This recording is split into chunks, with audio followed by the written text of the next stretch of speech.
আসসালামু আলাইকুম। এখানে গোল যেটা এটা দেখা যাচ্ছে মাথা।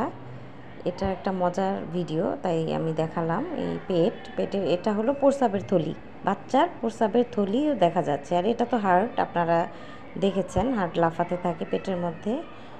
এখন এই যে দুইটা পা, এই যে একটা পা, এই যে একটা পা, এই দুইটা পায়ের মাঝখানে দেখুন একদম স্পষ্ট এখানে দেখা যাচ্ছে কি বাচ্চা। আপনারা আমার আগের ভিডিও দেখে থাকলে আপনারা নিজেরা দেখেও বুঝবেন যে এখানে কি বাচ্চা। এই যে দেখুন তো মাঝখানে কি বাচ্চা দেখা যাচ্ছে। এখানে একটি ছেলে বাচ্চা দেখা যাচ্ছে। ছেলে বাচ্চার সেক্স অর্গান একদম ক্লিয়ার দেখা যাচ্ছে। দেখুন এই পায়ের দুইটি পা, এই যে মাঝখানে ছেলে বাচ্চার সেক্স অর্গান। এখন এই যে পুরো একটা ভিডিও দেখলাম, এখানে 8 মাসের একটি বাচ্চার ভিডিও হবে। এখানে ক্লিয়ার দেখা গেল যে কি বাবু, এবং পুরা শরীরটাই স্পষ্ট দেখা গেল। ধন্যবাদ।